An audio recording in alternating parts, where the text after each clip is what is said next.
Hello everyone, মিডিলের রান্নাঘরে ভ্রমণ episode number 41-এ তোমাদের সবাইকে স্বাগত জানাই। তোমরা কারা কারা দই ভাত খেতে ভালোবাসো? আমি বেশিরভাগ সময়ই মিষ্টি দই দিয়ে ভাত খেতে ভালোবাসি, আর গরম পড়লে তো কোনো কথাই নেই।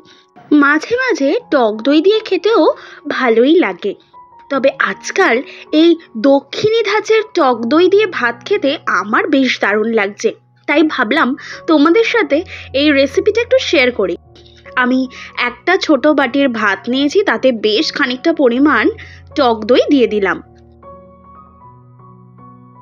আমি খুব টক খেতে পারি না বলে তার মধ্যে একটু মিশিয়ে নিচ্ছি গুড়।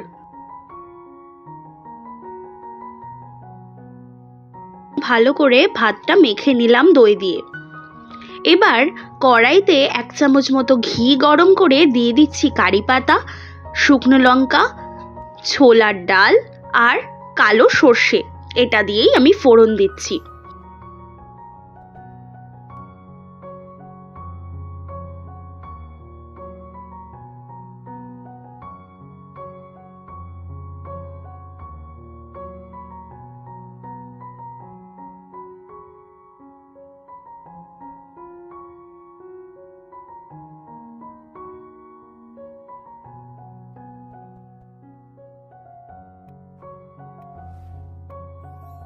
এবার এটা ভাতের মধ্যে দিয়ে ভালো করে মিক্স করে নিচ্ছি, আর তারপর থালাতে সার্ভ করে সাথে দেব আচার আর পাঁপড়। আমি এখানে সাবুর পাঁপড় ভেজে নিয়েছি।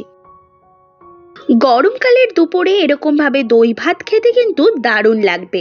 ফিরে আসবো নতুন একটা ভ্লগ নিয়ে খুব তাড়াতাড়ি। বাই।